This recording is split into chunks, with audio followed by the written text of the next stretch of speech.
Hello, hi, welcome back to our session. So, welcome all the competitive warriors and would-be teachers.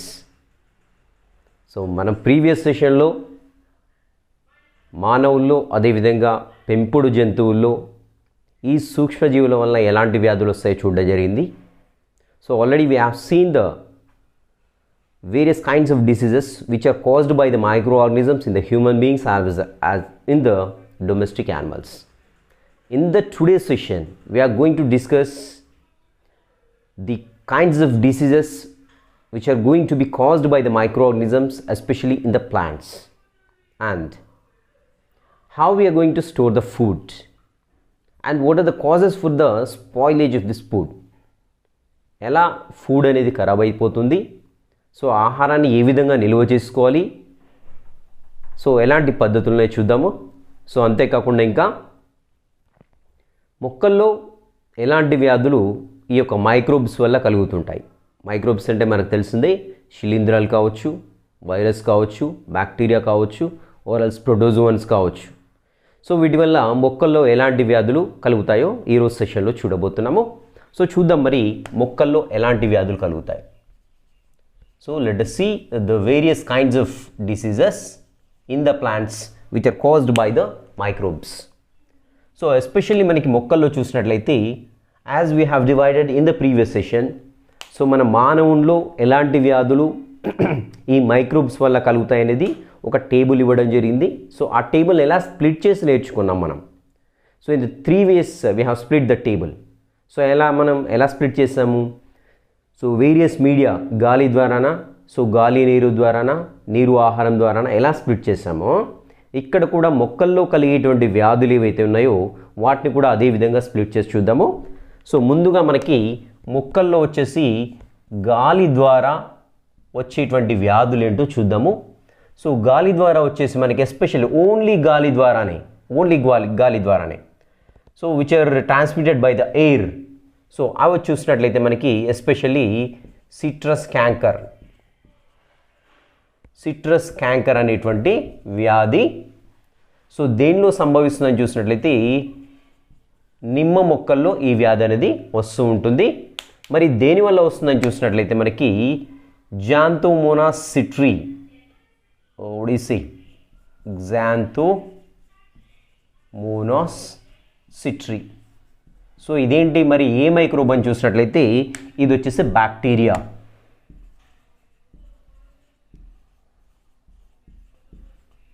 So మనకి first వచ్చేసి గాలి ద్వారా వ్యాపించేటువంటి మొక్కల్లో సంభవించే వ్యాధుల గురించి చూస్తున్నాము. సో మొట్టమొదటి వచ్చేసి ఏంటంటే సిట్రస్ క్యాంకర్. సో ఏ మొక్కల్లో వస్తుందని చూసినట్లయితే నిమ్మలో వస్తుంది. జాంతోమోనాస్ సిట్రీ అనేటువంటి బ్యాక్టీరియా వల్ల ఇది కలుగుతూ ఉంటుంది. రైట్, నెక్స్ట్ వచ్చేసి అగైన్ గాలి ద్వారా వ్యాపించేటువంటి మరొక వ్యాధిని కూడా ఇవ్వడం జరిగింది. అదొచ్చేసి ఏంటంటే మనకి వరిలో కాటుక తెగులు, సో దీన్ని smut disease in the paddy అంటాము. సో ఏ మొక్కలో వస్తుందని చూసినట్లయితే వరిలో వస్తుంది. స్పెసిఫిక్గా మనకి ఇక్కడ ఇది దేని వల్ల వస్తుందని చూసినట్లయితే శిలీంధ్రం వల్ల వస్తుంది. So generally the smut disease in the paddy is caused by the fungi. Okay, this is transmitted by the air.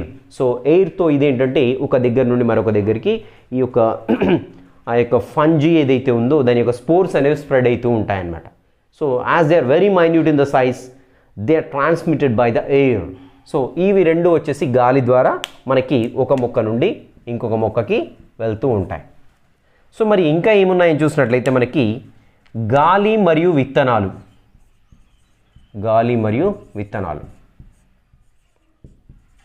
So మరొక రకమైన డిసీజులు ఏంటంటే గాలి మరియు విత్తనాల ద్వారా స్ప్రెడ్ అవుతాయి. So some kinds of diseases are given in the text book. They are transmitted by the air as well as by the seeds.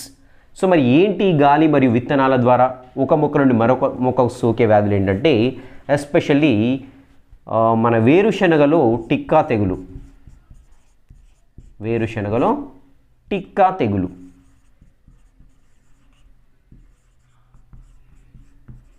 Sorry, just a minute, market is not working. So వేరుశనగలో టిక్కా తెగులు అనేది మనకి ఏంటంటే ఇది కూడా మనకి శిలీంధ్రం ద్వారానే వస్తూ ఉంటుంది. బట్ ఇది ఎలా స్ప్రెడ్ అవుతుందని చూసినట్లయితే గాలి మరియు విత్తనాల ద్వారా ఒక మొక్క నుండి మరొక మొక్కకి స్ప్రెడ్ అవుతూ ఉంటుంది. సో దీంట్లో కూడా కన్ఫ్యూజెస్ క్వశ్చన్స్ ఫామ్ చేయడానికి ఛాన్స్ ఉంది. సో కాబట్టి ఇలా డివైడ్ చేసి చదువుకుంటే ఈజీగా ఉంటుంది. సో మరి ఈ వేరుశనగలో ఏ శిలీంధ్రం ద్వారా మనకి ఈ యొక్క టిక్కర్ డిసీజ్ అని వస్తుందని చూసినట్లయితే మనకి 2 రకాల శిలీంధ్రాలు ఉంటాయి. So one is the Cercospora arachidicola, Cercospora arachidicola. Next వచ్చి సెర్కోస్పోరా పర్సోనేటం.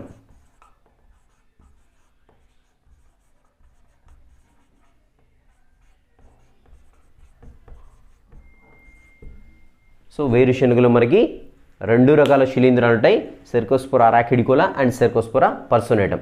సో ఈ 2 శిలీంధ్రాల వల్ల ఏమవుతుందంటే మనకి ఈ ఈ వేరుశనగలో ఇలా వస్తూ ఉంటుంది. నెక్స్ట్ ఇంకా చూసినట్లయితే మనం ఏంటంటే సో గాలి అదేవిధంగా మొలకలు, సో గాలి మరియు మొలకల ద్వారా కూడా ఈ వ్యాధులు సంభవించే అవకాశం ఉంటుంది. స్పెషల్లీ మనకు ఒక డిసీజ్ గురించి ఇచ్చాడు, చెరకు. సో షుగర్లో ఏంటంటే రెడ్ రూట్ లేదంటే ఎర్ర కుళ్ళు వ్యాధి అంటాం. చెరకు యొక్క గడల్లో ఎర్ర కుళ్ళు వ్యాధి అనేది సంభవిస్తుంటుంది. సో మనమందరము చెరుకు గడలు చూసుంటాము. సో ఆ చెరుకు గడల్లో ఆ యొక్క కేన్ యొక్క షుగర్ కేన్ పైన చూసినట్టయితే రెడ్ లైన్స్ ఉంటాయి ఒక్కోసారి. సో అది ఓపెన్ చేస్తే లోపల ఉండేటువంటి అదైతే పోర్షన్ ఉందో అది కూడా ఏంటంటే రెడ్ కలర్లోకి మారిపోతూ ఉంటుంది. సో దీన్ని ఏమంటామంటే చెరకు ఎర్ర కుళ్ళు వ్యాధి అంటాం, red root in the sugar cane అంటాం. సో ఎర్ర కుళ్ళు వ్యాధి అంటాం. సో ఇది దేని ద్వారా వస్తుందని చూసినట్లయితే ఇది కూడా శిలీంధ్రం ద్వారానే వస్తూ ఉంటుంది. సో మరి ఏ శిలీంధ్రం ద్వారా వస్తుందని చూసినట్లయితే కొల్లిటోట్రైకం ఫాల్కేటం, కొల్లిటోట్రైకం ఫాల్కేటం అనేటువంటి శిలీంధ్రం ద్వారా మనకి ఏంటంటే ఈ యొక్క చెరకులో ఎర్ర కుళ్ళు వ్యాధి అనేది సంభవిస్తూ ఉంటుందన్నమాట. సో మరి ఇంకా దేని ద్వారా వ్యాపించే వ్యాధుల గురించి ఇవ్వడం జరిగింది మన బుక్లో చూసినట్లయితే కీటకాల ద్వారా వచ్చేటువంటి వ్యాధులు. సో ఎస్పెషల్లీ మనకి ఏంటంటే టుబాకోలో అంటే పొగాకులో ఇవ్వడం జరిగింది. పొగాకులో మనకి టుబాకో మొజాయిక్ వైరస్ ద్వారా ఒక వ్యాధి అనేది ఒక పొగాకు మొక్క నుండి మరొక పొగాకు మొక్కకి వ్యాపిస్తూ ఉంటుందని చెప్పాడు. సో ఎస్పెషల్లీ ఇది వచ్చేసి కీటకాల ద్వారా సంభవిస్తూ ఉంటుంది, కీటకాల ద్వారా ట్రాన్స్మిట్ అవుతూ ఉంటుంది అన్నమాట. సో ఇది ఆకు పైన మొజాయిక్ వ్యాధి అనేది వస్తుంటుంది, పొగాకు యొక్క ఆకుపైన మొజాయిక్ వ్యాధి.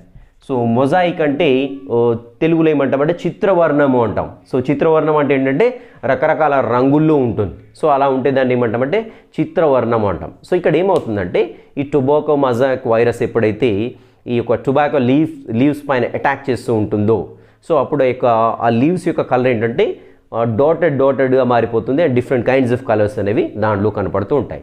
సో ఎస్పెషల్లీ ఒక ఆకు అనేది రకరకాల రంగుల్లోకి మారిపోతుందంటే అది ఖచ్చితంగా వైరస్ వల్లనే గుర్తుపెట్టుకోండి. సో ఇలా మనకి టెక్స్ట్ బుక్లో ఏంటంటే ఒక 5 మొక్కల గురించి వాటిపైన ఏ యొక్క మైక్రోబ్ దాడి చేస్తుంది and what kinds of disease are caused by the microbes in the plants అనేది ఇవ్వడం జరిగింది.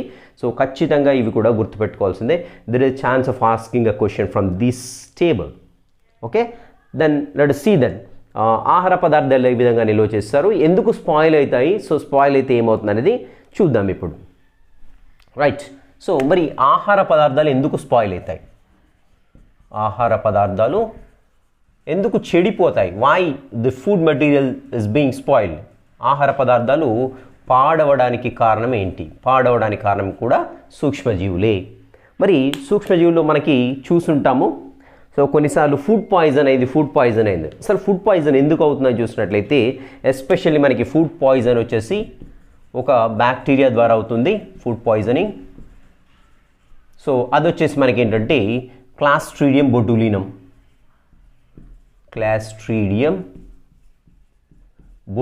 అనేటువంటి ఒక బ్యాక్టీరియా ద్వారా, సో క్లాస్ట్రీడియం బొటూలినం అనేటువంటి బ్యాక్టీరియా ద్వారా ఫుడ్ అనేది స్పాయిల్ అయిపోతూ ఉంటుంది. Especially it releases some kinds of toxins.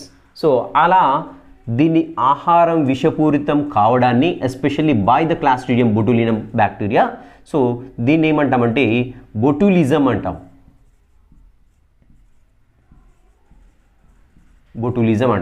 So poison కావడాన్ని, ఆహారం పాయిజన్ కావడాన్ని సో ఆ వ్యాధి రావడాన్ని, దానివల్ల మనం ఏంటంటే సో చనిపోవడానికి కూడా ఛాన్సెస్ ఉంటుంది. సో ఏ బ్యాక్టీరియా వల్ల ఆహారం పాయిజన్గా మారిపోతుందంటే Clostridium botulinum. Especially old 8th class or 8th class text బుక్లో 9th class, I don't have particular idea. So చేపలు నిలువ చేసేటప్పుడు చేపల్లో ఎక్కువగా మనకి క్లాస్ట్రీడియం బొటులినం వస్తుంది. ఆ చేపలు తినడం వల్ల చాలామంది చనిపోవడం కూడా జరిగిందనేసి పాత టెక్స్ట్ బుక్లో ఇవ్వడం జరిగింది.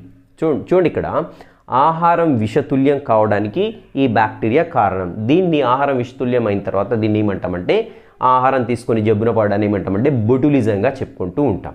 సో మరి ఇలా ఓన్లీ బ్యాక్టీరియా ద్వారానే అవుతుందంటే కాదు, ఈ ఆహార పదార్థాలు చెడిపోవడానికి ఈవెన్ శిలీంధ్రాలు కూడా కారణమవుతాయి. శిలీంధ్రాలు అంతేకాకుండా ఇంకా బ్యాక్టీరియా. సో ఈ విధంగా మనకి ఈ యొక్క సూక్ష్మజీవుల చేత మనకి ఆహారం అనేది కలుషితం అవుతుంది. మరి ఇవి ఎలా పెరుగుతాయి ఆహారంలో అని చూసినట్లయితే వాటికి తేమ కావాలి. ఏవైనా సూక్ష్మజీవులు పెరగాలంటే తేమ కావాలి, లేదంటే నీరు ఆహార పదార్థాల్లో ఉన్నట్లయితే సూక్ష్మజీవులు విపరీతంగా పెరుగుతాయి.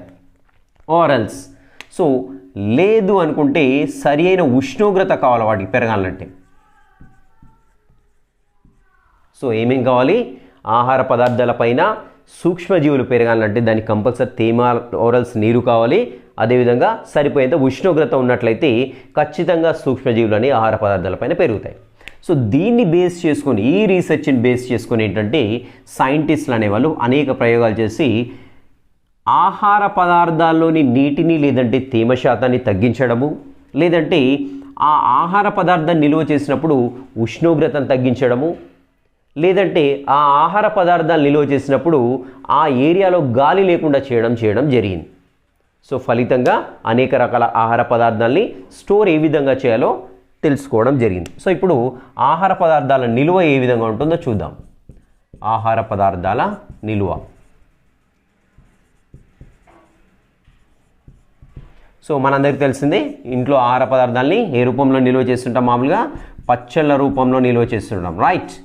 సో ఈ పచ్చళ్ళు, మనకు పచ్చళ్ళలో చూసినట్లయితే ఏమేమి ఎక్కువగా ఉంటుంది, కారం ఉంటుంది, సో ఉప్పు ఉంటుంది, ఇంకా ఏముంటుంది, ఆయిల్ కూడా ఉంటుంది. అందుకని చూడండి, మనం మామిడికాయ పచ్చడి అయినా ఏదైనా పచ్చడి పెట్టేటప్పుడు ఏం చేస్తారు, ఫస్ట్ ఆ కాయల్ని కట్ చేయకముందు మంచిగా తూడుస్తారు, బట్ట పెట్టేసి. ఎందుకంటే వాటర్ మొత్తం తీసేస్తారు. సో దానికి కొంచెం వాటర్ ఉన్న ఏమవుతుంది, there is chance of presence of microbes in that water molecules కదా. సో ఆ వాటర్ మాలిక్యూల్స్లో ఉన్నటువంటి ఏవైతే మైక్రోబ్స్ ఉన్నాయో, so there is chance of spoiling that pickle. కాబట్టి ఏం చేస్తామంటే నీరు లేకుండా చేసిన తర్వాత ఏంటంటే, సో దానికి అధిక మోతాదులో కారం కలుపుతాం, అధిక మోతాదులో ఉప్పు కలుపుతాం, అధిక మోతాదులో ఆయిల్ కలుపుతాం. సో ఇక్కడ ఏమవుతుంది చూడండి, ఉప్పు కలిపినప్పుడు నీరు అనేది ఆ యొక్క ముక్కలు ఏవైతే ఉన్నాయో వాటిలో నీరు అనేది బయటికి వచ్చేస్తుంది. So the water which is present inside of those pieces, the water comes out. So ఎలా వస్తుంది, ఎందుకు వస్తుందంటే due to the osmosis. So osmosis అందరికీ తెలిసిందే కదా. సో ఆస్మాసిస్ అంటే generally water molecules they come from the lower concentration to hire concentration through a plasma membrane is called as osmosis. Osmosis అంటే ఏంటంటే, సో నీరు అనేది తక్కువ గాఢత నుంచి ఎక్కువ గాఢతకు ప్రయాణిస్తుంది ఒక ప్లాస్మా మెంబ్రేన్ ద్వారా. సో దీన్ని బేస్ చేసుకొని ఉప్పు బాగా కలిపినప్పుడు ఏంటంటే, ఒక ముక్క ఉందనుకోండి, ఇక్కడ సే ఫర్ ఎగ్జాంపుల్ ఇక్కడ ఒకటి మ్యాంగో పీస్ ఉంది. సో ఇక్కడ ఏమవుతుందంటే మనం ఉప్పు అనేది ఎక్కువ కలిపాం. సో కాబట్టి ఏంటి, ఆటోమేటిక్గా ఎక్కువ గాఢత ఉంటుంది. సో కాబట్టి వాటర్ ఏంటి, అవుట్ఫ్లో అవుతుంది. సో ఈ పీస్లో నుండి, మ్యాంగో పీస్ నుండి ఏంటంటే ఈ వాటర్ అనేది బయటికి వచ్చేస్తుంది. సో ఎప్పుడేమవుతుంది, ఈ ముక్క అనేది డీహైడ్రేట్ అయిపోతుంది. డీహైడ్రేట్ అంటే దాంట్లో వాటర్ ఏమీ కూడా ఉండదు. సో కాబట్టి ఇక్కడ ఏమైనా సూక్ష్మజీవులు పెరగడానికి ఛాన్స్ ఉందంటే లేదు, ఛాన్స్ లేదు. సూక్ష్మజీవులు పెరగాలంటే మనం ఏమనుకున్నాం, తేమ కావాలి, నీరు కావాలనుకున్నాం, రైట్. అండ్ రైట్ టెంపరేచర్ కావాలి, దానికి కరెక్ట్ ఉష్ణోగ్రత అనేది పెరుగుతూ ఉంటుంది అనమాట. ఓకే. సో ఇంకొకటి, ఇది వాటర్ బయటికి రావడం ఒక పాయింట్. అండ్ దెన్ ఇప్పుడు ఏదైతే మైక్రోబ్ ఉందో, సే ఫర్ ఎగ్జాంపుల్ ఈ బ్యాక్టీరియా వచ్చింది, ఈ యొక్క పికిల్ని ఖరాబ్ చేస్తుంది. సో ఈ బ్యాక్టీరియా బాడీ నుంచి కూడా వాటర్ బయటకు వచ్చేస్తుంది, because there is a high concentration surrounding of it. So దాని చుట్టూ కూడా హై కాన్సన్ట్రేషన్ తోటి ఉంది. సో కాబట్టి ఆ సూక్ష్మజీవుల నుండి కూడా ఏమవుతుంది, వాటర్ బయటకు వచ్చేస్తుంది. ఆటోమేటిక్గా ఆ యొక్క సూక్ష్మజీవి కూడా చనిపోవడం జరుగుతుంది. అందుకని ఉప్పేసి కడగాలి కూరగాయలను ఎందుకు అంటారంటే, ఉప్పేసి కడిగినప్పుడు ఏమవుతుంది ఆటోమేటిక్గా, సో సూక్ష్మజీవులు కూడా చనిపోవడానికి ఛాన్స్ ఉంటుంది. So this is one kind of example for the story of the food. So ఇంకా ఏం చేస్తారంటే మనందరికీ తెలిసిందే, so pasteurization. Pasteurization and sterilization. Sterilization అంటే సూక్ష్మజీవి రహితం చేయడం అంటాం. సూక్ష్మజీవి రహితం. సో మరి పాశ్చరైజేషన్ అంటే మనందరికీ తెలిసిందే. సో దీన్ని ఎవరు కనిపెట్టడం జరిగిందంటే లూయి పాశ్చర్ అనే సైంటిస్ట్. Louis Pasteur. సో పాని వేరే మార్కర్ పెట్టి రాశాను, లూయి పాశ్చర్. ఎందుకు రాశాననే తర్వాత చెప్తాను. సో ఇక్కడ లూయి పాశ్చర్ అనేది మనకి పాశ్చరైజేషన్ ప్రక్రియను కనిపెట్టాడు. సో పాశ్చరైజేషన్ మనందరికీ తెలిసిందే. సో డైలీ ఇంట్లో చేస్తూ ఉంటాం. సో ఏంటి ఆ పాశ్చరైజేషన్ అని చూసినట్లయితే వెరీ సింపుల్, పాలని వేడి చేసి చల్లార్చడాన్ని పాశ్చరైజేషన్ అంటాం. సో ఎందుకు వేడి చేసి చల్లార్చుతున్నామంటే ఆల్రెడీ ఆ పాలల్లో మనకేంటి, so different kinds of microbes ఉంటాయి. సో అవి ఆ యొక్క గేదె నుండి రావడమా లేదంటే గాల్లో నుండి ఆ పాలలోకి రావడమా జరుగుతుంది. So if you kill them, so ఏమవుతుంది, మనం మిల్క్ని ప్రిజర్వ్ చేయగలుగుతూ ఉంటాం అనమాట. సో అదే మనం ఏం చేస్తున్నాం, ఒక పచ్చి పాలను తీసుకొచ్చి బయట పెట్టాలనుకోండి ఏమవుతాయి, స్పాయిల్ అయిపోతాయి. ఎందుకంటే దాంట్లో బ్యాక్టీరియా అవన్నీ కూడా ఉన్నాయి. సో దాన్ని వేడి చేసామనుకోండి, సో ఆటోమేటిక్గా అవి చనిపోతూ ఉంటాయి అన్నమాట. సో ఇక్కడ లూయి పాశ్చర్ పాశ్చరైజేషన్ ప్రక్రియను కనిపెట్టేసి పాలను నిల్వ చేసే పద్ధతిని కనిపెట్టడం జరిగింది. సో దీన్ని ఏమంటామంటే HTST అంటాం. ఈ పద్ధతిని ఏమంటామంటే HTST అంటాం. HTST అంటే ఫుల్ ఫామ్ ఏంటి అని అడగడానికి కూడా ఛాన్స్ ఉంటుంది. High temperature for short time. So ఎంత టైము వరకు హై టెంపరేచర్ ఇవ్వాలనేది HTST పద్ధతి. HTST అంటే high temperature for short time. For అని లేదు, అలా గుర్తుపెట్టుకోండి. High temperature short time pasteurization అంటాం దీన్ని. సో మరి ఈ పద్ధతిలో ఏం చేస్తారని చూసినట్లయితే పాలని 72 డిగ్రీల సెంటీగ్రేడ్ వరకు వేడి చేస్తాం. So milk is heated up to the 72 degrees centigrade. So మరి ఎంతసేపు వరకు ఇలా ఉంచాలని చూసినట్లయితే 15 minutes to 30 minutes. 15 minutes to 30 minutes.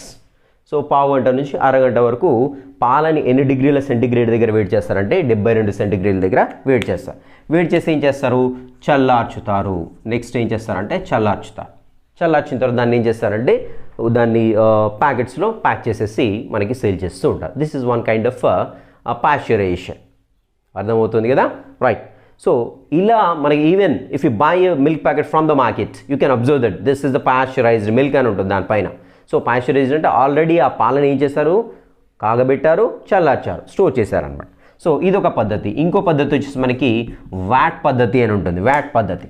So మరి వ్యాట్ పద్ధతిలో ఎలా చేస్తారని చూసినట్లయితే వ్యాట్ పద్ధతిలో పాలని 63 డిగ్రీ సెంటీగ్రేడ్ వరకు వేడి చేస్తూ ఉంటారు. వ్యాట్ పద్ధతిలో 63 డిగ్రీ సెంటీగ్రేడ్ వరకు వేడి చేస్తారు. సో వేడి చేసిన తర్వాత దీన్ని ఏం చేస్తారంటే ఎంతసేపు వేడి చేస్తారు, ఇక్కడ మరి పాయింట్ ఏంటంటే 30 minutes వేడి చేయాలి.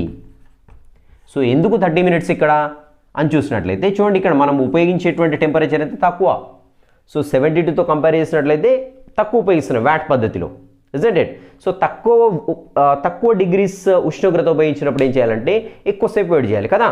సో ఇక్కడ ఏంటి 70 degrees వేడి చేస్తే ఏమవుతుంది 15 minutes to 30 minutes. This a maximum, this a minimum time. So 15 నిమిషాలు వేడి చేసినా ఓకే ఎక్కడ HTST పద్ధతిలో. కానీ ఇక్కడ వ్యాట్ పద్ధతిలో ఏంటి, ఖచ్చితంగా 30 నిమిషాలు వేడి చేయాల్సింది. ఎందుకు వేడి చేయాలి 30 నిమిషాలు, మనం తక్కువ డిగ్రీల సెంటీగ్రేడ్ ఉపయోగిస్తున్నాం ఉష్ణోగ్రత. Okay right. So 30 degree centigrade ఉపయోగించేసి ఇంకొక పాయింట్ ఇక్కడ ఏంటంటే మనం కీ పాయింట్ గుర్తుపెట్టుకోవాల్సింది, దీన్ని 10 degrees సెంటీగ్రేడ్ వద్ద స్టోర్ చేయాలి. సో నేను పాలను తీసుకొని 63 degrees సెంటీగ్రేడ్ హీట్ చేశాను, 30 minutes చేశాను. అలా కాకుండా నేను 10 degrees సెంటీగ్రేడ్ దగ్గర కాకుండా నేను 20 degrees సెంటీగ్రేడ్ 30 degrees సెంటీగ్రేడ్ దగ్గర స్టోర్ చేశాను అనుకోండి, chance of spoiling of that milk. So ఆ మిల్క్ అనేవి చెడిపోతూ ఉంటాయి. సో కాబట్టి ఖచ్చితంగా వ్యాట్ పద్ధతిలో 63 degrees సెంటీగ్రేడ్ దగ్గర 30 నిమిషాలు ఖచ్చితంగా వేడి చేయాల్సింది. దాన్ని 10 degrees సెంటీగ్రేడ్ వరకు చల్లార్చి దాన్ని స్టోర్ చేయాలి ఇలా. సో ఇది వచ్చేసి దీన్ని వ్యాట్ పద్ధతిగా చెప్పుకుంటాం, రైట్. సో నెక్స్ట్ వచ్చేసి స్టెరిలైజేషన్ ప్రాసెస్. స్టెరిలైజేషన్ అంటే మనందరికీ తెలిసిందే సూక్ష్మజీవి రహితం చేయడం. సో ఏదైనా వస్తువులపైన సూక్ష్మజీవులు ఉన్నట్టయితే ఆ వస్తువుని వినియోగించుకునేటప్పుడు ఏంటంటే దాన్ని స్టెరిలైజ్ చేయాలి. సో స్టెరిలైజేషన్ దగ్గర కూడా ఏంటంటే ఇక్కడ మనకి హై టెంపరేచర్ దగ్గర ఆ యొక్క వస్తువుల్ని 30 minutes వేడి చేస్తాం. 30 minutes వేడి చేస్తాం. సో ఈ స్టెరిలైజేషన్ మనకి ఎస్పెషల్లీ హాస్పిటల్స్లో ఈ వర్డ్ అనేది వినపడుతూ ఉంటుంది. సో మరి హాస్పిటల్స్లో ఏమి స్టెరిలైజ్ చేయాలి, ఎందుకు చేయాలని చూసినట్లయితే సో పేషెంట్కి ఏదైతే సర్జరీ లేదంటే ఆపరేషన్ చేసే రూమ్ ఉంటుందో సో ఆ రూమ్ని కానివ్వండి లేదంటే ఆ సర్జరీకి వినియోగించేటువంటి వస్తువులు ఏవైతే ఉన్నాయో వాటిని ఏం చేస్తారంటే స్టెరిలైజ్ చేస్తారు. సో ఏం చేస్తారు, వాటిని హై టెంపరేచర్ దగ్గర ఒక 30 మినిట్స్ వరకు బాయిల్ చేసేస్తారు బాగా. సో బాయిల్ చేసినప్పుడు ఏమవుతుందంటే వాటిపైన ఉన్నటువంటి మైక్రోబ్స్ ఏవైతేనో అన్నీ కూడా చనిపోతూ ఉంటాయి. So this process called as a sterilization అంట. ఏ విధంగా నిల్వ చేస్తామని చూసినట్లయితే గాలి తగలని ప్రదేశంలో స్టోర్ చేయడం, గాలి తగలని ప్రదేశంలో ఆహార పదార్థాన్ని స్టోర్ చేయడం. సో మనందరికీ తెలిసిందే ఆ లేస్ బింగోస్ ఏవో చిన్నపిల్లలు తింటూ ఉంటారు కదా, వాటి ప్యాకెట్ చూడండి దాంట్లో మొత్తం కూడా గాలి తగలకుండా దాన్ని టైట్ ప్యాక్ చేసేస్తారు. సో అలా చేసినప్పుడు ఏంటంటే గాలిలో ఉండేటువంటి మైక్రోబ్స్ ఏవైతున్నాయో అవి ఆ ప్యాకెట్స్లోనికి ఎంటర్ కాకుండా అదేవిధంగా ఆ ఆహార పదార్థాన్ని స్పాయిల్ కాకుండా చూస్తూ ఉంటాయి. ఇది ఒకటి ప్రాసెస్. సో ఇంకా మనకేంటంటే ఈ లూయి పాస్చర్ పా అనేది నేను ఒక స్పెసిఫిక్ కలర్లో రాసాను లూయి పాస్చర్ గురించి రాసినప్పుడు, ఎందుకంటే ఇతడు ఫ్రాన్స్ దేశానికి చెందినటువంటి శాస్త్రవేత్త. లూయి పాస్చర్ ఫ్రాన్స్ గుర్తుపెట్టుకోండి, ఓకేనా, రైట్. సో మరి ఇతడు ఏంటంటే ఫ్రాన్స్లో వైన్ తయారు చేసే ఇండస్ట్రీ ఏంటంటే అక్కడ వాళ్ళు వైన్ అనేది ఎప్పుడైనా ద్రాక్ష రసంలో తయారు చేస్తారు. సో ఈ ద్రాక్ష రసం ఏమవుతుందంటే ఎక్కువ రోజులు స్టోర్ కాకుండా వెంటనే అది స్పాయిల్ అవుతూ ఉంది. సో ఇతడు యాక్చువల్గా లూయి పాస్చర్కి పని అప్పచెప్పడం జరిగింది, ఫ్రాన్స్ వాళ్ళు ఆ యొక్క వైన్ ఇండస్ట్రీ వాళ్ళు. సో ఇలా వైన్ అనేది ఖరాబ్ అయిపోతుంది, దీనికి కారణం ఏంటో కనుక్కోండి. యాక్చువల్లీ ఇతను లూయి పాస్చర్ బేసిక్గా పెయింటర్, నెమ్మదిగా రీసెర్చ్ చేయడము నెక్స్ట్ సైంటిస్ట్ కావడం జరిగింది. సో అక్కడ ఫ్రాన్స్ దేశంలో ఏంటంటే అక్కడ ఉండే వైన్ ఇండస్ట్రీలో వైన్ మొత్తం ఖరాబ్ అవుతుంది ఎందుకు అనేసి ఇతనికి అప్పచెప్పడం జరిగింది. సో అతడు వాటిని బాగా అబ్జర్వ్ చేయడము, తర్వాత ఏంటంటే ఈ వైన్ చెడిపోవడానికి ఏంటంటే సూక్ష్మజీవులు కారణమని చెప్పడం జరిగింది. సో అంతేకాకుండా వీటిని వేడి చేస్తే చంపేయవచ్చును, వేడి చేస్తే ఈ సూక్ష్మజీవుల్ని చంపేయచ్చని భావించాడు.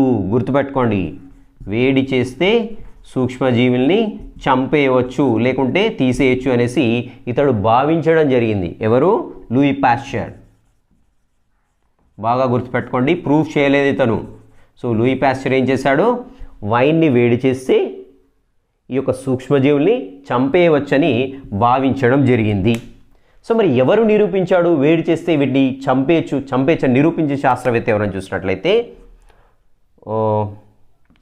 లాజారో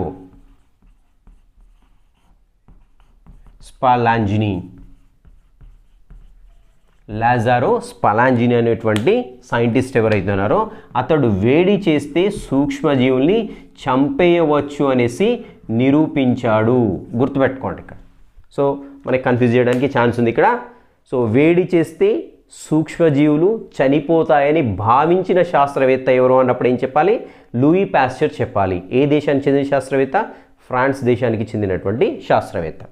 అంతేకాకుండా నిరూపించింది ఎవరు అని అడిగినప్పుడు ఏం చేయాలి? లాజారో స్పాలాంజిని అనేసి. మరి లూయి పాస్చర్ ఓన్లీ ఇదే చేశాడా, ఇంకేం చేశాడని చూసినట్లయితే లూయి పాస్చర్ చాలా చేయడం జరిగింది. సో మరి లూయి పాస్చర్ ఏమేం కనిపెట్టాడో చూద్దాం ఒకసారి. లూయి పాస్చర్ వచ్చేసి జెర్మ్ థియరీ ప్రతిపాదించాడు. Germ theory. So germ theory లేదంటే దీన్ని ఏమంటామంటే క్రిమి సిద్ధాంతంగా చెప్పుకుంటాం. లూయి పాస్చర్ ఇతడు చేసినటువంటి సేవలు ఏంటి అని చూసినట్లయితే లూయి పాస్చర్ సో జెర్మ్ థియరీని ప్రతిపాదించాడు. అంతేకాకుండా ఆంథ్రాక్స్ వ్యాధికి వ్యాక్సిన్ని కనుగొన్నాడు. నెక్స్ట్ రేబిస్ వ్యాధికి కూడా వ్యాక్సిన్ని కనుక్కున్నాడు. నెక్స్ట్ ఇంకా చూసినట్లయితే మనం ఆల్రెడీ చూసాం కదా పాస్చరైజేషన్ కనుక్కోవడం జరిగింది. సో ఇంకా ఏం చేశాడు ఇతను చూసినట్లయితే స్టెరిలైజేషన్ ప్రాసెస్ను కూడా ఇతడే చేశాడు. సూక్ష్మజీవి రహితం చేయడం. సో ఇవన్నీ కూడా ఎవరు కనుక్కున్నారని చూసినట్లయితే లూయి పాస్చర్ అనే సైంటిస్టే ప్రతిపాదించడం జరిగింది. ఇవి కూడా గుర్తుపెట్టుకోవాలి. సో ఏంటి ఇక్కడ? జెర్మ్ థియరీ క్రిమి సిద్ధాంతము, ఆంథ్రాక్స్, అదేవిధంగా రేబీస్, పాస్చరైజేషన్ అండ్ స్టెరిలైజేషన్, ఈ ప్రాసెస్లన్నీ కూడా లూయి పాస్చర్ కనిపెట్టడమే జరిగిందనమాట. సో ఇది ఈరోజు సెషన్. కంప్లీట్గా బీ క్లియర్ అండ్ అయిపోయిన టాపిక్స్ ఏవైతున్నాయో ఖచ్చితంగా పర్ఫెక్ట్ కాండి. ఒకరోజు లైవ్ సెషన్ చేద్దాము. సో ఈ లైవ్ సెషన్లో ఏంటంటే నేను క్వశ్చన్స్ అన్నీ కూడా తయారు చేస్తాను. సో ఎవరెవరు లైవ్లోకి వస్తారో రావచ్చు. నేను క్వశ్చన్స్ అడుగుతుంటాను. సో మీరు జెన్యున్గా దానికి ఆన్సర్ చెప్పగలిగితే సో మీ దగ్గర దమ్మున్నట్టుగా భావిస్తాను. సో మీరు ప్రాపర్గా బుక్ చదువుతున్నట్టుగా భావిస్తాను. ఖచ్చితంగా లైవ్ సెషన్ త్వరలోనే చేద్దాము. క్వశ్చన్స్ తయారు చేస్తాను. ఆ క్వశ్చన్స్కు జెన్యున్గా ఆన్సర్ చేయండి. సో ఏదో బుక్లో చూసి చెప్పడము లేదంటే ఏదో కాదు. సో ఎందుకంటే you are not cheating me, you are cheating yourself అలా బుక్లో చూసి చెప్పినట్లయితే. సో మనకు అజమ్ చేయగలుగుతాం మనం ఎంతవరకు చదువుకున్నాము, ఏ స్టాండర్డ్లో ఉన్నాము, మన యొక్క కాన్సెప్ట్ ఎంతవరకు బుక్లో అర్థం చేసుకున్నాము, ఆ బుక్ని ఎంతవరకు నేను పర్ఫెక్ట్ అయిపోయిన లెసన్లో మొత్తం కూడా మనం ఒకటి తీసుకొని ఒక లైవ్ చేద్దాము. So have a good day.